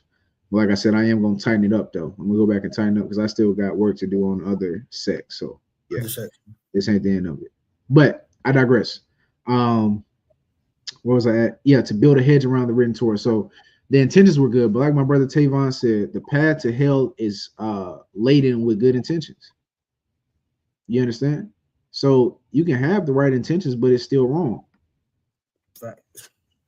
But I asked about that one dude that who grabbed the Ark of the Covenant. You know what I'm saying? His intention was right. He was trying to catch it, but no, the Lord said only the Levites can touch it, so he had to die. Put him to death, man. The Most High. See, thank God for Yahweh Shai. The Most High don't know no gray area, man. Yahweh Shai is that middle wall partition for us. That advocate that's speaking on our behalf. The Most High only know wicked and evil. He only know righteous and evil. You ain't in the middle. If you evil, he gonna kill you. If you righteous, he gonna spare you. See, us just like, you know what I mean, kind of flirt with both.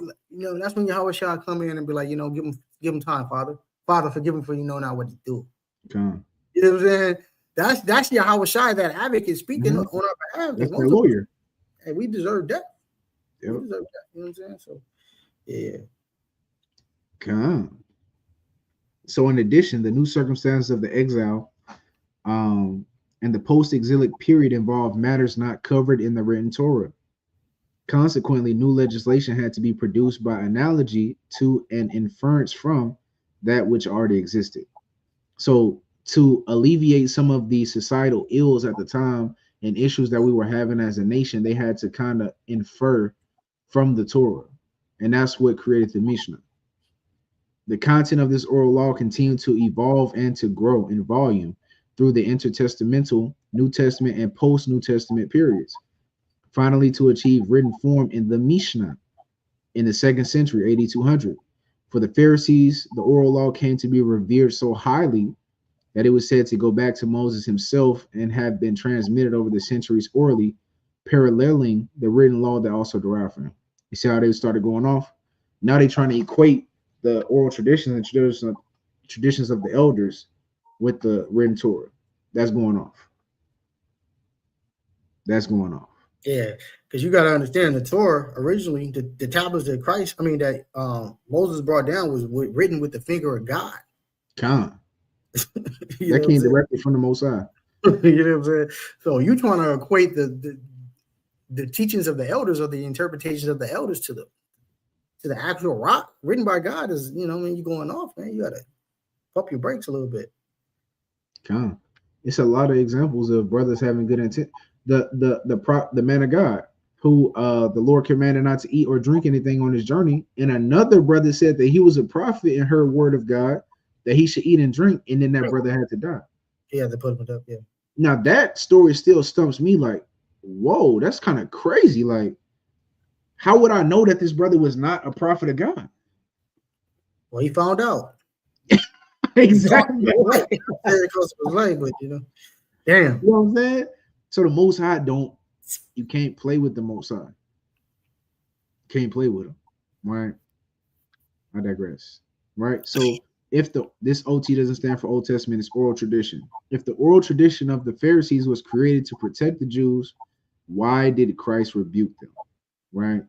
Now we're getting to the goods, right? Now that we've learned all of these good things about the Pharisees and the original intentions of the Pharisees, why did Christ have to hit the scene and put BTA, belt to derriere, right?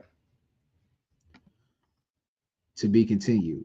How you gonna do it like that, huh?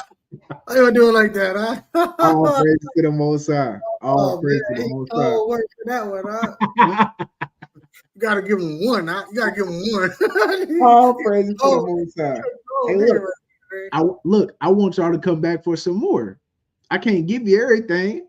I want y'all to come back next week, and then we get it cracking. We get it cracking. You know, it's an art to this thing. So to be continued. All praises to the Most High. So look, I do want to put a disclaimer out to my sisters. Sisters in the chat, all right? Unmarried sisters in the chat. Put the unmarried sisters in the chat. I'm gonna have to do this for y'all, man. A lot of y'all unmarried sisters, you know what I mean? I'm gonna have to I got some righteous brothers in the camp. And I might can be, you know, I might can get on my Arlec tip. Y'all know the balloon pop the balloon woman? You know what I'm saying? Go ahead and link y'all together with some brothers, man. So sisters that's unmarried, hit the chat, man. Send me an email. I think I might have a righteous brother for you, man. You know what I'm saying? I'm gonna say might. We got it. We don't know, but I got some mighty brothers, man. Mighty brothers that know the scriptures, finances in order, and they're looking for a wife. So sisters, if you unmarried and you need a husband, put the email in the chat. Huh? Hit the email. I know that's kind of weird, but look, don't worry about it. You about to find your king. You about to find your king. So put the email in the chat. You can send the email and just say, what's up? Like, what's up with the marriage? And I got you. It's not letting me comment, Ak. You got to drop it. I don't know what's going on. Better than let me comment. But yeah, I got y'all. Hey, see this? This is what I'm talking about.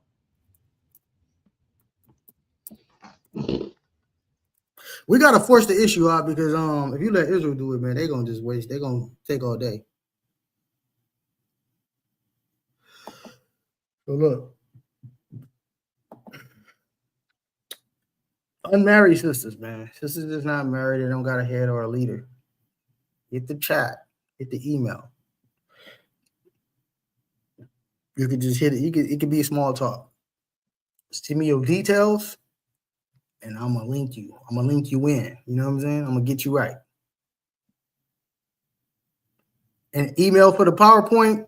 Just put your emails. Well, it's Matter of fact, yeah, put your email in the chat so y'all can get the PowerPoint. Hold on, I'm gonna put it in. Hey, Ramya, tell him, huh? Tell him, Ramya. Hey, let him know, huh? Hey, I'm gonna throw y'all the line. You know what I'm saying? I'm gonna make it right for y'all, man, because I'm trying to get y'all married, man. I'm trying to get everybody in Israel married righteously. Because hey, if we don't intervene, Israel gonna do it anyways, and they're not gonna do it right. So you know what? Let me help y'all out.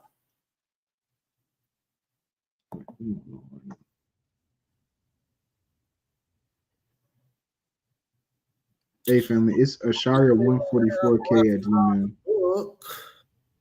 But are there any other precept books that you are authored? I'm not sure what you're talking about, brother.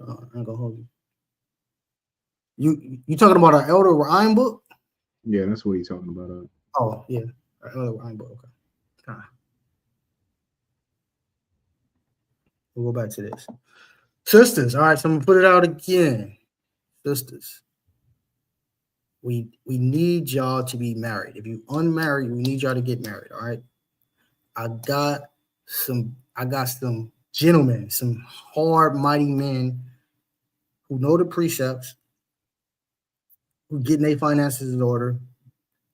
They solid, they love the Lord, and they looking for their beautiful princess to go on this journey with. So hit the email, okay? Hit the email, because I know a lot of y'all sisters been tapping in. I'm not sure if y'all unmarried or not, but if y'all unmarried, hit the email. I'm gonna get y'all married real soon. We're gonna figure it out. And for the what's the name for the PowerPoint, email this email right here for the PowerPoint.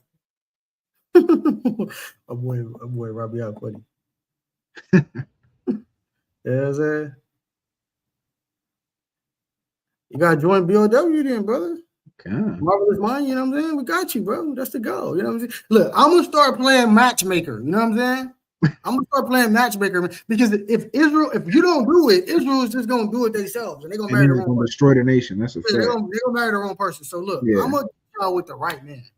I'm gonna get y'all with the right man that you need to be with. You know what I'm saying? But you gotta listen to big bro. You gotta let me cook. Let me put you in the best position. You know what I'm saying? Let me lead you and guide you, because if you do it, you're gonna crash. You know what I'm saying? Let me do it. You know what I'm saying? I see in the spiritual eyes. I know these brothers. I'm gonna make sure I'm gonna be like a big brother for y'all. You know what I'm saying? Yes, I know it's a lot of Jezebels out here. I hear you. I hear you out. Gotta tap in, man. Hit the BOW chat, man. Get tapped in. We gotta see. I can't advocate for the men right now until you go through our seminar. You know what I mean? We got like a separate program and all that. And once you pass all of that and you become a brother, then I can advocate for you.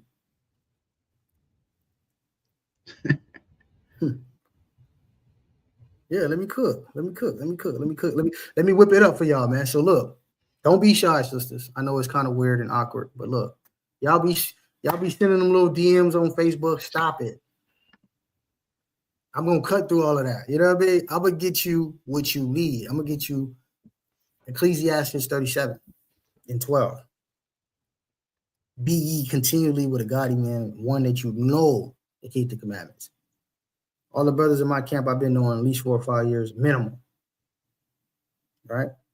So I seen all the ups and downs and pitfalls, and I know their weaknesses and I know their strengths. You know what I'm saying? So tap in, sisters, tap in. You're looking for that head, tap in. Your boy Ramayak is hilarious. Where my boy Ramayak at? Let me see what you're talking about.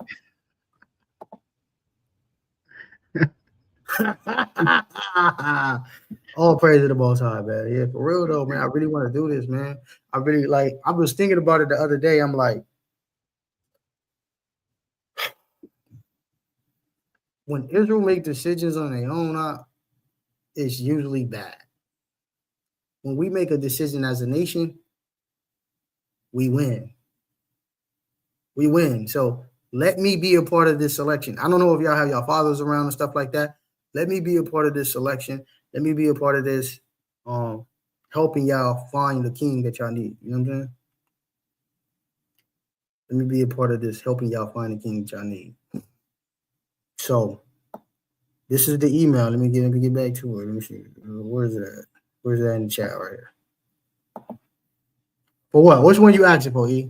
You asking for this one or for the PowerPoint? I know we mixing stuff up right now, man.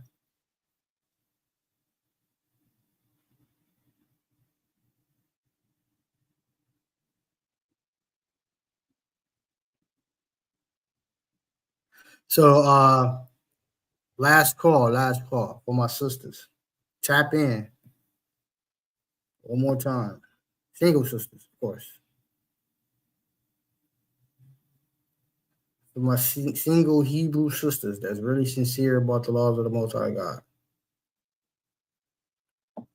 Man, where's the? Can you put it in the chat again? I don't know where I had it at. Yeah, I got you. I don't know, man. I'm gonna have to start calling out names.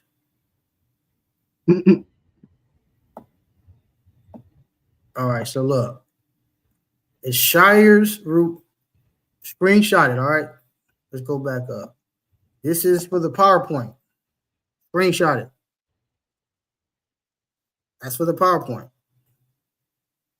All right.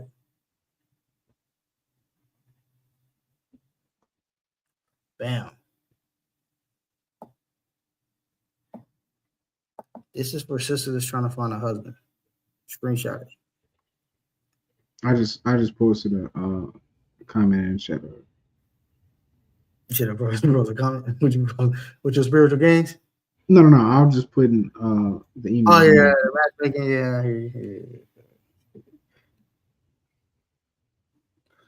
I don't know, man. I'm about to start calling out names, man. Get y'all right, man. Well, let's do this, man, because Israel ain't gonna do it.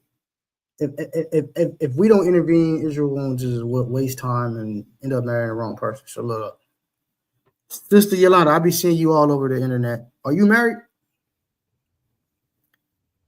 Comment in the chat if you're married.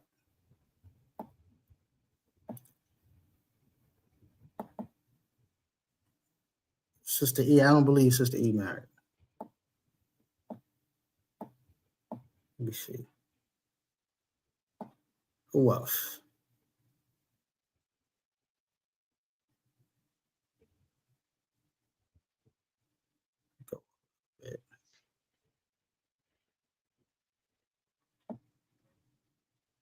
I'll be seeing Sister Justice a lot too. Are you married, sister? Let me know. Only the sisters that's available. Let me see. Who else? I don't know. I'm not sure about Sister Shamar Israel. I'm not sure if you have a head yet. If you got a head, then disregard it. But if you don't, tap in. Tap in. I got you. Like, okay. Oh, praise it. All right, well, look, I might got one for you, sis. You trust your boy. I might have a good brother for you. I'm saying might because we don't know what the Lord plans are. You know what I'm saying? I don't know. Okay, smart. Look, I might got one for you. I might got one for you. You know what I'm saying? Sister Yana, I might got one for you. You gonna have to gotta move to LA though. I'm just playing. I might got one for you. I don't know. Like I'm saying. All right. I got some good brothers, man. They're solid. That's really about the word. They're sincere and they're gonna love you according to the scriptures. You know what I'm saying? Give me that Ecclesiastes 37:12. No more Shalom Aqua and you.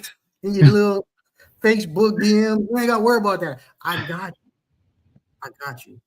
Oh, she in the bag. So you ain't nothing but a hop, skip, and a drive. You know what I'm saying? We could probably line that up real fast. You know what I'm saying? While you playing, get you right. I actually connected my brother Ramayat to a sister in the Bay, and they've been going hard. They've been going strong for the last year. So all praises. Bring that up. Can't. Sirach 37:12. But be continually with a godly man, whom thou knowest to keep the commandments of the Lord. See that? You want to be with a godly man who you know to keep the commandments. All right. Want to be with a godly man. That needs. He said, "Got to Springer." Yeah, nah, we ain't doing no. We ain't doing no foolishness. We're gonna make this work. It's gonna work out. Spirit and power. You know what I mean? We're gonna make it work. Spirit. I know it's kind of awkward and funny, but like I'm really serious right now, though. I'm having fun. But I'm serious. I'm really trying to build families. I really want Israel to be married, and I want us to marry within our community. I'll be ashamed. It's necessary, yeah, for sure. They go outside the community, and it's just a disaster, man. I can count on, you don't know how many times I can count on my fingers. I see a sister go outside the community, try to bring a brother in. All bad. Facts.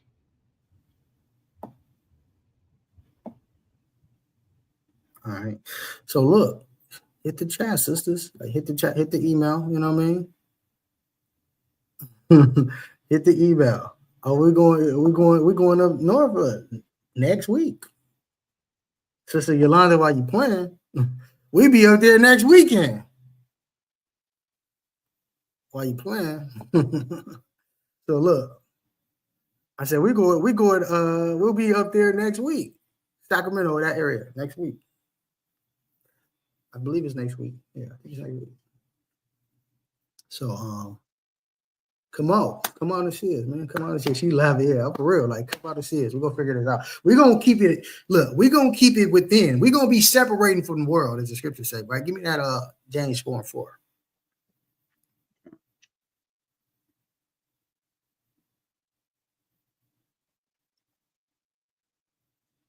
This book of James, chapter 4, verse 4. Ye adulterers and adulteresses, know ye not that the friendship of the world is enmity with God? Whosoever therefore will be a friend of the world is the enemy of God. See that? We got to separate ourselves from the world, you know what I mean? And not become an enemy of God. Because somebody in the world is going to compromise your servant of your Father, your Heavenly Father. You don't want that. You might have anomalies here and there, but that's not something that I would recommend. All right. So we'll get you a proper head that you need. Y'all can start building families, having babies, all that. And build the nation within, all right?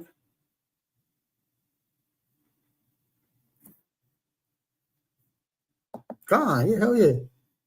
Pull up on us. Believers of the way 144K at gmail.com. Send us your number. Believers of the way 144K at Gmail. Believers with the S 144K. Believers of the way 144K at gmail.com. Send us your my boy Jose. Send us your number so we could tap in with you. We all do.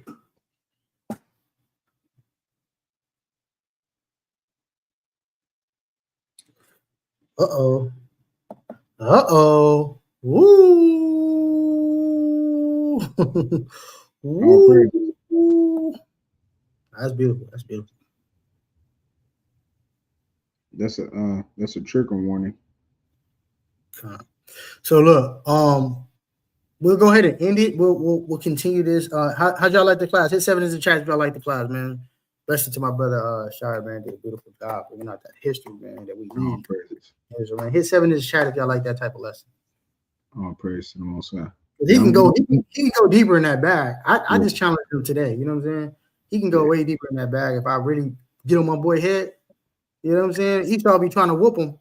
We're trying to figure out a way to escape the plantation. Once we escape the plantation, it's over, bro. And all we got to do is read the scriptures. It's over.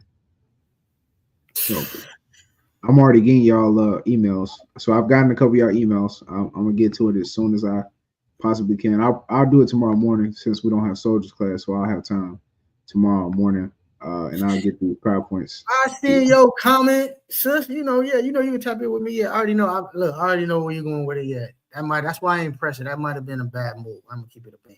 He might not be mature enough for you right now. Give it a buck. Plus, you still too young. All praise. So no. Hey, what I want to know is, give your honest feedback. Did tonight's lesson change your perspective on the Pharisees? Just put a comment in the chat if it did or not. That's what I really want to know. Did it enlighten you? Did this lesson enlighten you? I like constructive criticism. I'm not opposed.